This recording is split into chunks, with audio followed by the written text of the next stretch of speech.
die, that's when he started suing because he told the truth to his son. Then he didn't die, so he had to cover that up. The trial you're talking about was with who was that guy that wrote the first book about the murder? God damn it. Anyway. Oh, there have been so many. I mean, that's the problem, is that we're literally in a sea of evidence. I mean, I interrupted you when you were on the it's cool. The killing of Martin Luther King. I mean, it's all so incredibly transparent. Yeah, and we know I now can state unequivocally that it was physically impossible for Oswald to have fired a weapon that day. He was having lunch on the first floor. He was seen by a pregnant woman 8 minutes or 7 minutes before the murder. She remembers it because she had to go to the bathroom every 20 or 30 minutes. Two black gentlemen who worked at the depository said they saw him. And Lee Harvey Oswald, when he was, the very few notes that we have of his interview, he mentioned that, Junior, he named the two black guys. He couldn't, so the odds of him guessing who was there. Then he goes to the second floor and, as we know, got a Coke. And see, Officer Marion Barry, Officer, the motorcycle patrolman who ran up the stairs with Roy Truly, the manager of the building, he's a combat guy. He was on a motorcycle. He heard a shot. He knew it came from above. He got off his bike. He ran into the depository so fast that he bumped into Roy Truly, who was running up the stairs. And Truly brought him up, ran up the stairs, saw Oswald through these doors on the second floor, calmly drinking a Coke. Now, Alex, they say that Oswald fired 3 shots with a Mannlicher Carcano rifle, which is a joke rifle, with a misaligned scope in 6 seconds. As you know, and Jesse proved this, when you sight a bolt-action rifle, you have to drop it to pull the bolt and then re-sight. There was a tree in the way of the limousine. No shooter ever shoots anybody going away. The first shot missed. That was the one. But like you said, they write all these 8,000-page debunker books. They could have 20 chimpanzees in a room typing. It's all, I mean, hundreds of witnesses, hundreds saw the smoke and shooting and guys with rifles, and then the hundreds of deaths and people being killed and his head blowing up and the photos and the brain disappearing. And I interviewed the head of the funeral home when the feds came in to put the ink on Oswald's hand and put it on there. And then he was coming back to do another interview, and guys ran him off the road at 90-something years old, and, well, he couldn't do the interview. Yeah, I know that story. And, they found fingerprints on those boxes in the so-called sniper's nest. None of them were Oswald's. And, Alex, this is going to blow your mind if you don't know it already. Guess there's in the 70s, a very diligent reporter was thumbing through Dallas police files, found fingerprints. Mac Wallace, Lyndon Johnson's hitman, who we know and proven in court through testimony, it was a murderer. His fingerprints were on the box in the 6th floor. I don't know what that means, but I don't think Johnson ordered it. I think he was told. But we'll talk about that when we have more time, the details of that. But, Mac Wallace's prints are on the box. I think that was staged. They said Oswald never fired a shot. So let me just quickly say this, Alex. I was in Dallas. I went to the museum. They allowed me to, see the stairs, and they don't let you go up to that window, but I was close enough to see.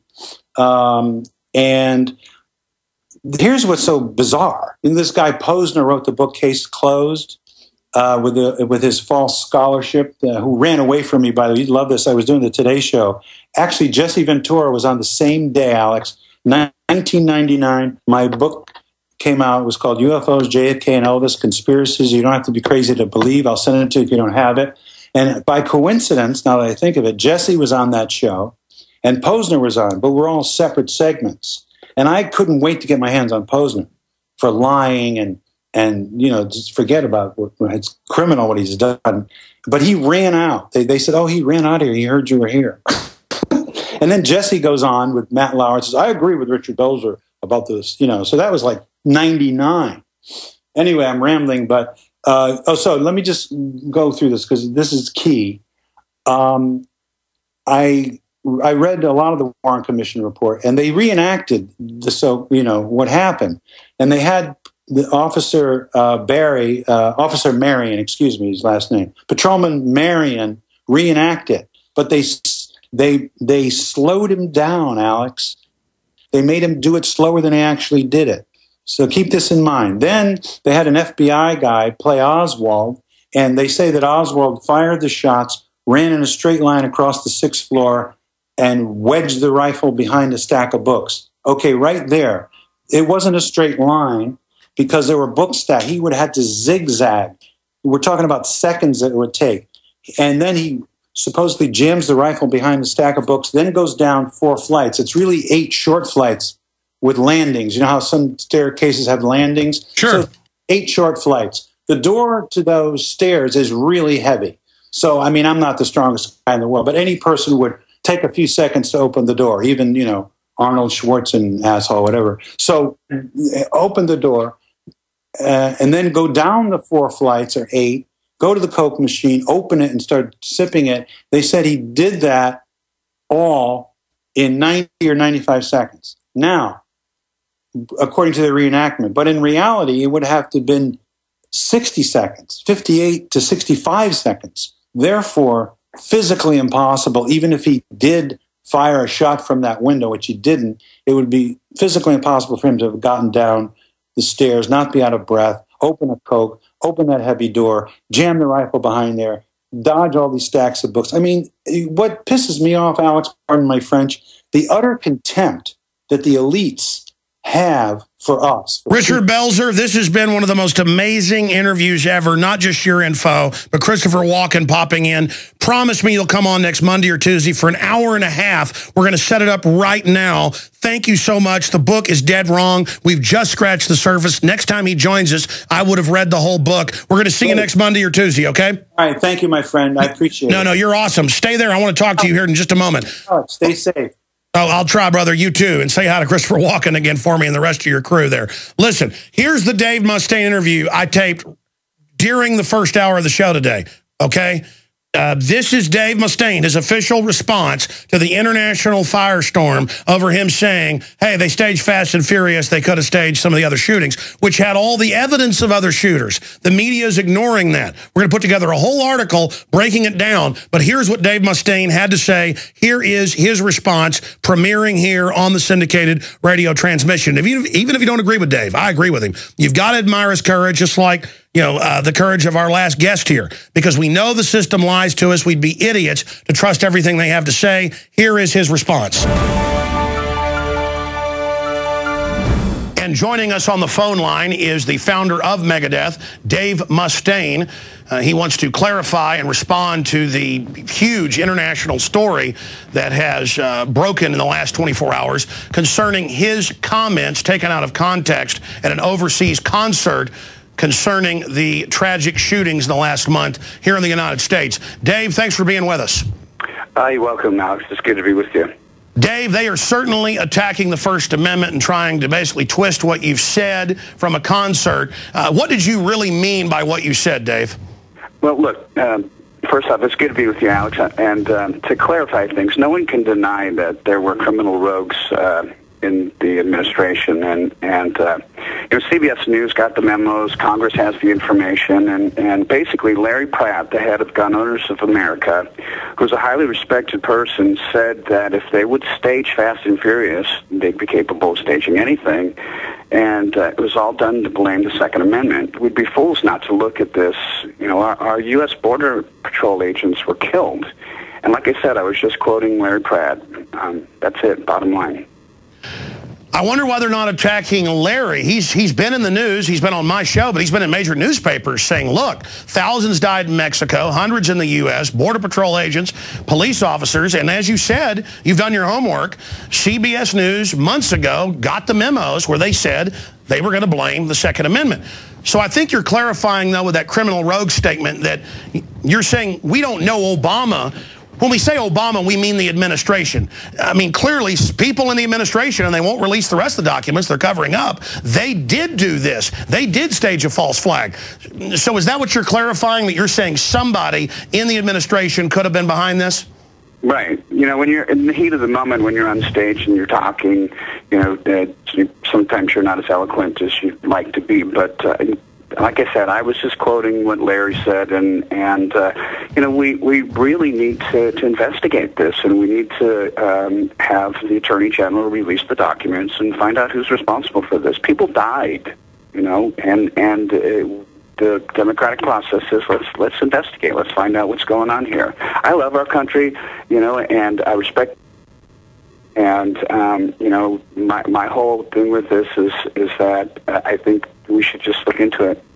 Well, I'm going to air this here on the radio, Dave, and I'm going to add to it the fact that a bunch of Democratic strategists have said on Hardball, but also in memos, that a mass shooting would help them, quote, reconnect with the public. And we were talking just last week on the phone when you were overseas with me. We were talking about the fact that the witnesses, the president of the Sikh group, said they were being cased by multiple men.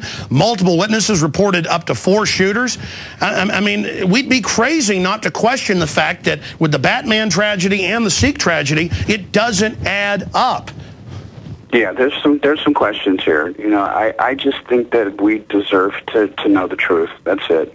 Well, you have a lot of courage. That's why they took this video, you up there in the heat of the moment on the stage, tongue-in-cheek, and tried to twist it. They want to attack the First Amendment and shut us up so we don't look at Fast and Furious. Dave Mustaine of Megadeth, any other points you'd like to add? No, just, you know, I'm a patriot. I love our country. You know, I've always been controversial. I'm a political songwriter, and this wasn't done to hurt any of my fellow countrymen. You know, I think that it's something we really, really need to look into.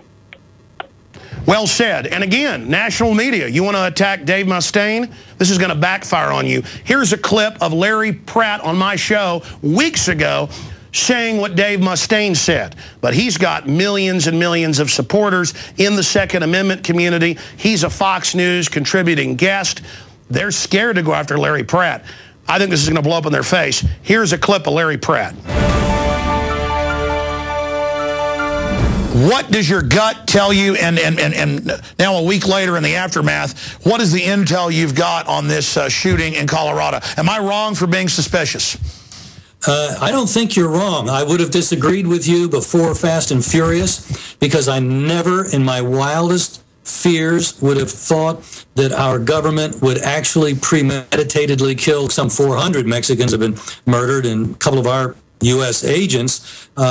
So after we caught them planning premeditatedly for a program that would get people murdered, one of the whistleblowers submitted a report on weekly briefings at ATF. And when the head of the ATF at the time would be given the increase in body counts in Mexico, he would say things like, good, the program's working.